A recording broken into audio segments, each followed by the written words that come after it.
Continuando o nosso estudo sobre escatologia, nesta aula nós iremos falar sobre o arrebatamento da igreja.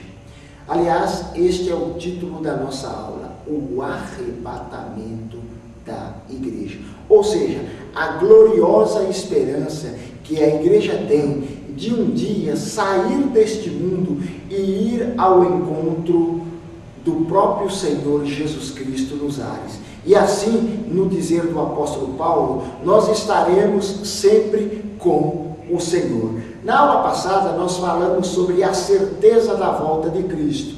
E como temos a certeza da volta de Cristo, nós também temos a certeza do arrebatamento da igreja. Mas como se dará este arrebatamento? Como se dará? Quando ocorrerá? Podemos marcar e fixar datas para o retorno de Cristo? Alguns já tentaram marcar datas para o retorno de Cristo. E como todos viram, e os irmãos viram também, que ele ainda não voltou. Sabe por quê, irmão? No Evangelho de Mateus, as Sagradas Escrituras, elas nos deixam claro, daquele dia e hora, ninguém sabe. Portanto, marcar datas para o arrebatamento da igreja, para o retorno de Cristo, eu diria que é um tanto temerário. Por quê? Nós não sabemos quando ele vai voltar, qual será o dia exato. Mas nós temos certeza que ele vai voltar e que o arrebatamento da igreja será uma realidade. Mas como se dará esse arrebatamento? Na primeira carta de Paulo, primeiro aos Tessalonicenses, capítulo de número 4, versículos de número 16 e 17, está escrito: porque o mesmo Senhor descerá do céu com alarido, e com voz de arcanjo, e com a trombeta de Deus, e os que morreram em Cristo ressuscitarão primeiro. Depois, nós, os que ficarmos vivos, seremos arrebatados juntamente com eles nas nuvens, a encontrar o Senhor nos ares, e assim estaremos sempre com o Senhor. O apóstolo São Paulo, ele nos dá uma ideia de como será o arrebatamento de Cristo. Irmãos, nesta matéria, nós temos que ficar cientes. Jesus já voltou a primeira vez. Quando foi? Ele voltou quando ele se encarnou e habitou entre nós. Mas ele vai voltar uma segunda vez.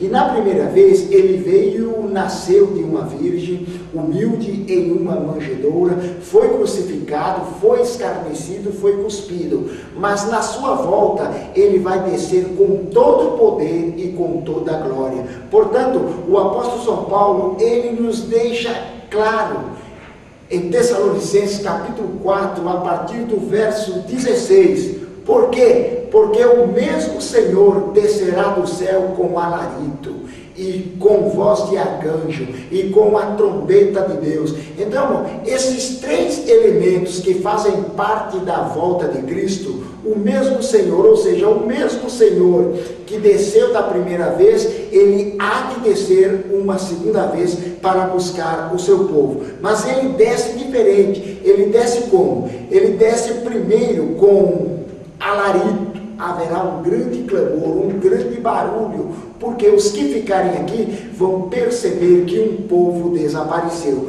Mas ele volta também com a voz de arcanjo e com a trombeta de Deus. Então, irmãos, na verdade será um grande alarido, um grande acontecimento. É preciso salientar que a volta de Cristo, ela se dará em duas etapas. Será a segunda volta, porém com duas etapas. A primeira etapa é chamada o arrebatamento da igreja. É usado um termo grego chamado parousia, ou seja, um rapto. Jesus vai raptar este povo. Este povo um dia vai ser raptado para encontrar com o Senhor nos ares. Isto chama-se o arrebatamento da igreja. na segunda fase deste próprio arrebatamento, Jesus ele vai descer em glória, mas ele vai descer acompanhado com a sua igreja. Resumindo, nós podemos dizer que na primeira etapa, Cristo volta para buscar o seu povo, e na segunda etapa ele volta com o seu povo. Na primeira etapa ele vem buscar o seu povo, e na segunda etapa ele vem com o seu povo. Portanto, o arrebatamento será um acontecimento glorioso. E o apóstolo São Pedro, ele nos deixa claro, em 2 Pedro, capítulo de número 3, a partir do versículo 1, ele diz que muitos estão duvidando do arrebatamento. Ou seja, desde que nossos pais dormiram, nós ouvimos falar que este Jesus há de voltar, e no entanto ele ainda não apareceu. Mas olha, Pedro nos dá pelo menos 3 razões porque esse Cristo ainda tarda. Por quê? Primeiro ponto, grandes catástrofes têm acontecido na face da terra. Como foi no tempo de Noé, em que veio o dilúvio sobre a terra e destruiu a todos. Na nossa era tem acontecido fatos estrondosos, terremotos em vários locais, fome, peste, guerra.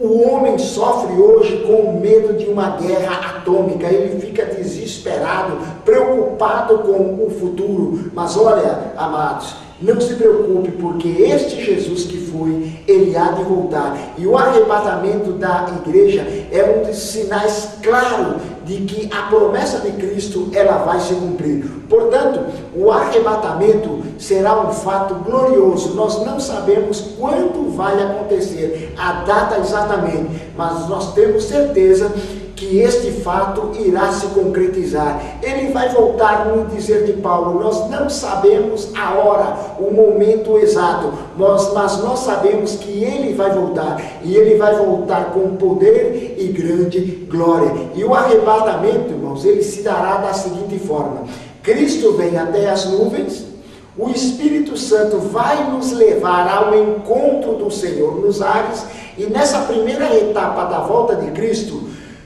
não será uma etapa visível, o mundo não verá Jesus vindo sobre as nuvens, ele vai ficar nas nuvens esperando nós chegarmos ao seu encontro. Depois, na segunda etapa, é que todo o olho verá este Cristo que um dia foi crucificado, até mesmo aqueles que os ultrapassaram, como no caso do povo judeu, eles verão este Jesus que um dia, sob o reinado de Pôncio Pilatos, eles mandaram matar. Amados, o arrebatamento da igreja é um fato que se dará. Talvez você não queira, talvez você não deseja este fato, mas tenha certeza de uma coisa: ele prometeu e ele vai voltar. Portanto, o arrebatamento da igreja é um fato consumado. E na próxima aula, nós iremos falar sobre o tribunal de Cristo. Sendo a igreja arrebatada, nós iremos seguir os passos desta igreja até adentrarmos ao céu de luz.